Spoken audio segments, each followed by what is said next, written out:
ఆంధ్రప్రదేశ్ రాజకీయాల విషయానికి వస్తే కార్పొరేట్ కంపెనీలకు కూటమి ప్రభుత్వం ఎకరాకు 99 పైసలకే లీజుకు భూమి ఇవ్వడంపై వైఎస్ఆర్ కాంగ్రెస్ పార్టీ విమర్శలు చేస్తోంది కదా సార్. బడాబాబులకు చంద్రబాబు సర్కార్ భూములు దోచిపెడుతోంది అంటూ ఆరోపణలు చేస్తోంది వైఎస్ఆర్ కాంగ్రెస్ పార్టీ. ఈ వైఎస్ఆర్ కాంగ్రెస్ పార్టీ చేస్తోన్న ఆరోపణలకు విమర్శలకు కౌంటర్గా ఆంధ్రజ్యోతిలో ఒక వార్త వచ్చింది సార్, ఒకసారి చదువుతాను. అది 20 ఏళ్ల క్రితమే రూపాయికి బ్రాండిక్స్ కు కేటాయించిన వైఎస్ విశాఖలో 1000 ఎకరాలు 20 ఏళ్ల లీజుకు ఉపాధి తెస్తుందని ఉదారంగా భూ వితరణ. ఇప్పుడు అక్కడ 26,000 మందికి ఉపాధి. నాడు వ్యతిరేకించని విపక్షాలు, అంటే అప్పట్లో టీడీపీ వ్యతిరేకించలేదు అని చెప్పి, నేడు ఐటీ దిగ్గజాలతో లక్షల మందికి ఉపాధి. అయినా కూడా ఆ కంపెనీలకు 99 పైసలకు భూములు ఇస్తే వైఎస్ఆర్ కాంగ్రెస్ పార్టీ గగ్గోలు చేస్తోంది అని చెప్పి ఆంధ్రజ్యోతిలో ఒక వార్త సార్. అప్పుడు ఇవ్వడంలో తప్పు లేనిది ఇప్పుడు ఇవ్వడంలో తప్పు అవుతుందా? అప్పుడు ఇవ్వడానికి ఇప్పుడు ఇవ్వడానికి ఏమైనా తేడా ఉందా సార్? అంటే నాడు విపక్షాలు వ్యతిరేకించలేదు అన్నది తప్పు. ఆంధ్రజ్యోతి వ్యతిరేకించకపోతే ఎవరు వ్యతిరేకించలేదు అంటే ఎట్లా? నాలాంటి వాడు ఆ బ్రాండిక్స్ ను అనేక సార్లు టీవీలో ఉదాహరణలు చెప్పాను, వీడియోలో చెప్పాను. అసలు శ్రీలంకకి చెందినటువంటి అండర్ గార్మెంట్ తయారు చేసే కంపెనీ ఇదేమి స్ట్రాటజిక్ టెక్నాలజీ కాదు. ఈవెన్ గూగుల్ అన్నా కనీసం స్ట్రాటజిక్ టెక్నాలజీస్. సో అప్పుడు ఇచ్చింది ఎందుకు? అండర్ గార్మెంట్స్ తయారు చేస్తానికి ఇచ్చారు. ఏం చేశారు వాళ్ళు? నేను అచ్యుతాపురం వెళ్ళాను. సో ఆ ప్రాంతం అంతా తిరిగాను. మరి 25,000 మందికి ఉద్యోగాలు ఇచ్చారని చెప్పి దాన్ని కీర్తిస్తున్నారు. అక్కడ ఇచ్చిన ఉద్యోగాలు ఎంత తెలుసా? 6,000 రూపాయలు, 7,000 రూపాయలు, 10,000 రూపాయలు. వెళ్ళండి, ఇప్పటికి వెళ్ళండి. లేదా Andhrajyothi send somebody there. So ఆ 25,000 ఉద్యోగాలు ఏమైనా లక్షల రూపాయల ఉద్యోగాలా? అసలు అక్కడ పక్కన పుడిమడకాడ గ్రామం ఉంది, నాకు ఇప్పటికి గుర్తు, చాలేలేదు ఢిల్లీ. సో అచ్యుతాపురం మీకు అక్కడ ఈ బ్రాండెక్స్ కంపెనీ వేస్ట్ ఆ పొడిమడకలోని సముద్రంలో కలిస్తే అక్కడ మత్స్యకారులు 10,000 మంది ఉపాధి కోల్పోయారు. ఆ రోజుల్లో 10,000 మంది ఉపాధి, 26,000 మంది ఉద్యోగాలు ఇచ్చిన కాదు బ్రాండెక్స్ కంపెనీ చేసింది. 10,000 మంది ఉద్యోగాలు కోల్పోయారు. మీకు కనీస కార్మిక హక్కులు ఉండవు. మీకు చాలా కాంట్రవర్సీ అప్పుడు కూడా. మాలాంటి వాళ్ళు అప్పుడు కూడా వ్యతిరేకించాం. ట్రేడ్ యూనియన్లు అప్పుడు కూడా వ్యతిరేకించాయి. వామపక్ష పార్టీలు అప్పుడు కూడా వ్యతిరేకించాయి. టీడీపీ వ్యతిరేకించలేదు. That is a different question కావచ్చు. నాకు తెలియదు టీడీపీ వ్యతిరేకించలేదు, గుర్తులేదు. కానీ but that is a different question. Andhrajyothi చెప్తుంది కనుక నమ్ముదాం. టీడీపీ వ్యతిరేకించకపోతే ఎవరు వ్యతిరేకించలేదు అనేది నిజం కాదు. మాలాంటి వాళ్ళం ఆ రోజు కూడా వ్యతిరేకించాం. అన్ఫార్చునేట్లీ అది గుర్తుండదు ఇప్పటికీ. సో అప్పుడు రాజశేఖర రెడ్డి ప్రభుత్వం బ్రాండిక్స్కు భూములు ఇవ్వడాన్ని నేను అనేక సార్లు టీవీలో చెప్పాను. కౌన్సిల్లో మాట్లాడుతూ స్పెషల్ ఎకనామిక్ జోన్స్ పైన డిస్కషన్ వచ్చినప్పుడు, స్పెషల్ ఎకనామిక్ జోన్ డిస్కషన్ పైన గీతారెడ్డి పరిశ్రమల మంత్రి సమాధానం చెప్పాను, నాకు ఇప్పటికి గుర్తు. దానిపైన మాట్లాడుతూ చెప్పాం, అయ్యా ఇదేంటి 1000 ఎకరాలు మీకు రూపాయికి ఇవ్వడం, ఎకరానికి రూపాయి లీజు 99 ఏళ్లకు అన్యాయం కదా. ఇదేమన్నా స్ట్రాటజిక్ టెక్నాలజీ? ఎస్, మనకి ఇన్వెస్ట్మెంట్ కావాలి, ఫారిన్ ఇన్వెస్ట్మెంట్ కావాలి. ఎక్కడ రావాలి? క్యాపిటల్ ఇంటెన్సివ్లో రావాలి, టెక్నాలజీ ఇంటెన్సివ్లో రావాలి.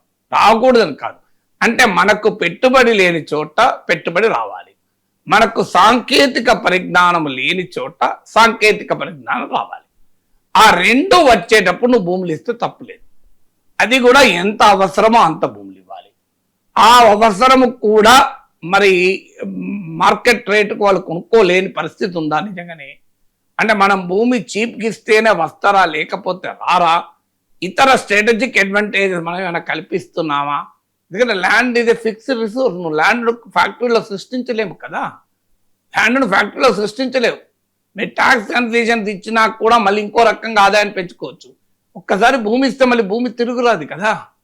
సో అందువల్ల భూమి అనేది లిమిటెడ్గా ఉంటుంది కదా. సో అందువల్ల భూమి ఇచ్చేటప్పుడు అన్ని రకాలుగా ఆలోచించాలి. అందువల్ల ఆ రోజు రాజశేఖర రెడ్డి ప్రభుత్వంలో భూములు ఇలా తేరగా ఇచ్చినప్పుడు మేము మాలాంటి వాళ్ళం ఆ రోజు వ్యతిరేకించాం. ఆ రోజు వ్యతిరేకించిన వారు మరి ఎందుకు వ్యతిరేకించలేదు వాళ్ళ సమాధానాలు చెప్పుకోవాలి. ఎందుకంటే బ్రాండిక్స్ అనేది ఒక అండర్ గార్మెంట్స్ ఇండియాలో తయారు చేయరాదా? మనకు చేత కదా. దానికి శ్రీలంక కూడా రావాలి. అదే మళ్ళీ శ్రీలంక, పోనీ ఏదో అమెరికాను అంటే అర్థం చేసుకోవచ్చు. నాకు గుర్తున్న వరకు Sri Lankan company, if I memory is right. Brandix Sri Lanka వాడు మనకన్నా మించిన టెక్నాలజీ ఉన్నవాడా? నాకు చెప్పండి రవిశంకర్, మీరు చెప్పండి. శ్రీలంక వాడు మనకన్నా ఎక్కువ అద్భుత పరిజ్ఞానం ఉన్నవాడా? Just verify, I think it is Sri Lankan company. So అంటే మనము what are we doing here?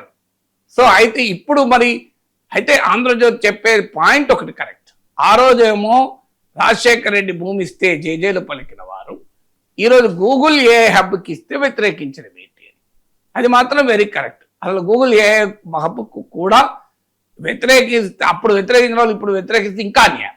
అప్పుడు ఒక స్ట్రాటజిక్ కంపెనీ కాదు, Google a hub is a strategic company at least. So గూగుల్ను నువ్వు ఒక బ్రాండెక్స్కి పోలికే లేదు.